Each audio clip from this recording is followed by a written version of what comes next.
Alors, les séries éliminatoires se poursuivent dans la LNH.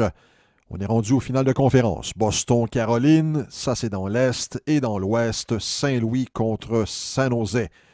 Lorsqu'on regarde notamment les Bruins de Boston, une équipe bien nantie, là. Il n'y a pas beaucoup de faiblesses. Il n'y a pas des joueurs. On n'a pas de Sidney Crosby, il n'y a pas de Connor McDavid. Mais il y a des joueurs solides. Il y a des joueurs comme Patrice Bergeron. Chara, la défense, est encore très, très fiable. Aussi Pasternak, très bon joueur. Et Brad Marchand. Et c'est le but de mon article aujourd'hui. Brad Marchand, vous savez, ce joueur qui s'en permet beaucoup, il n'a pas inventé ce qu'il fait présentement, là. Il y a des gens qui sont offusqués par certains de ses gestes, son comportement en général. Il parle beaucoup sur la glace, il donne des coups aussi. C'est pas toujours légal, c'est même controversé par moments. Mais juste pour vous dire qu'il y a eu beaucoup de joueurs comme Brad Marchand. Des Brad Marchand, il y en a eu à travers l'histoire de la Ligue nationale. Et aujourd'hui, je voulais tout simplement vous le rappeler avec certains noms qu'on a peut-être oubliés avec les années, notamment ici. Claude Lemieux. On se souvient de Claude Lemieux, Pépé. Son surnom avec le Canadien. Claude Lemieux a fait parler de lui non seulement en étant un joueur exceptionnel en série, un joueur qui pouvait produire quand ça chauffait, mais on se souvient de lui aussi pour des gestes disgracieux, des comportements bizarres. On se souvient, à un moment donné, il faisait semblant d'être blessé pour provoquer des punitions pour l'équipe adverse. On se souvient également de cette mise en échec sur Chris Draper dans les séries de 96.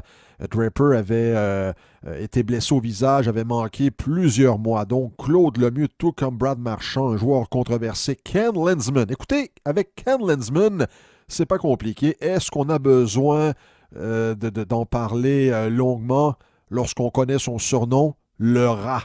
The Rat. Ça dit tout. Il y a un proverbe en anglais qui, selon moi, résume à merveille qui était Ken Linseman. A face only a mother can love. Traduction libre ici de ce vieux dicton, un visage que seule une mère peut aimer. Lorsqu'on regarde Ken Linseman, eh bien, on comprend tout.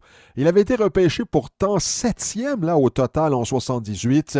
Oui, par les Flyers, et il allait devenir un joueur important au début des années 80 pour les Flyers, dans entre guillemets, cette seconde cuvée des Broad Street Bullies avec Paul Holmgren et Ben Wilson.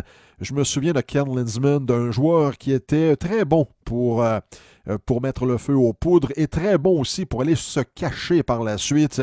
Alors ça, c'était Ken Linseman. Il y a également Sean Avery, Dale Hunter. Sean Avery, il y a toutes sortes de rumeurs qui ont circulé lorsqu'il jouait dans la LNH, comme quoi c'était un joueur qui disait beaucoup de choses sur la glace, des propos contre les francophones. Pour ce qui est de Dale Hunter, si vous vous souvenez bien là, de cette rivalité Montréal-Québec, Hunter qui était le centre de Michel Goulet avec les Nordiques de Québec.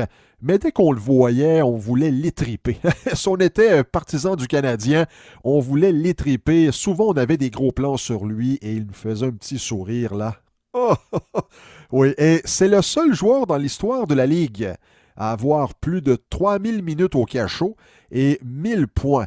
Et je mentionne dans mon texte, et je fais référence à ce classique de 1966 au cinéma, Le bon, la brute et le truand de Sergio Leone. Tous ces joueurs ont été bons, mais ont été bruts et truands à la fois. Simplement pour vous rappeler, là, cette année, Brad Marchand, eh bien, c'est 100 points. Et il y a d'autres joueurs également qui ont laissé ce genre de marque dans l'histoire de la LNH, genre de joueur dérangeant, salaud par moment. Ted Lindsay qui a bien souvent fait sortir de ses gonds Maurice Rocket Richard. Bobby Clark qui était capitaine avec les Flyers. Oh là là, lui, il jouait du bâton non seulement pour marquer des buts, là, si vous me comprenez bien.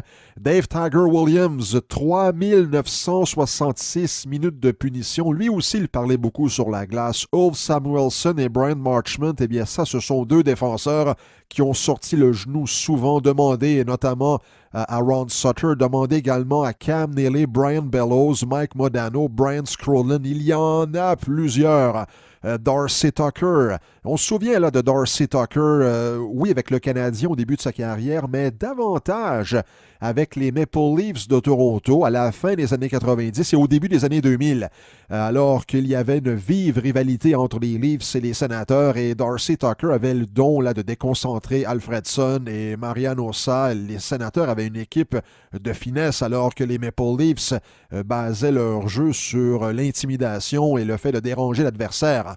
Il y avait Tucker, mais il y avait également Ty Domi, il y avait Gary Roberts. Alors, deux équipes très, très, très différentes. Alors oui, c'était tout simplement pour vous rappeler que Brad Marchand n'a rien inventé. Son comportement, bien, on l'a vu chez d'autres joueurs similaires dans le passé. Il n'est pas le premier. Il n'est pas le dernier. On parle de joueurs qui dérangent par leurs paroles, par des mises en échec et tout ce qui se passe après le sifflet de l'arbitre. Et en raison de ces agissements bizarres, là, il y a Brad Marchand, bien sûr, qui est une brute et un truand. Mais il est également un bon joueur avec ses 100 points cette saison. Alors encore une fois, M. Sergio Leone, vous aviez bien raison. Le bon, la brute et le truand.